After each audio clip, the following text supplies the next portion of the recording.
Hey guys, welcome back to the channel. In today's video, I'll be showing you how to use Remitly to send money to a bank account. So let's dive in. First off, go ahead and log into your account. Then from here, you want to click on Manage at the bottom.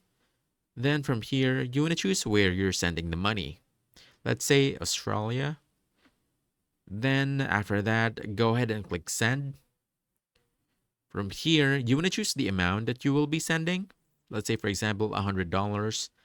Then for the delivery method, you want to choose bank deposit. Then choose bank recipient's bank.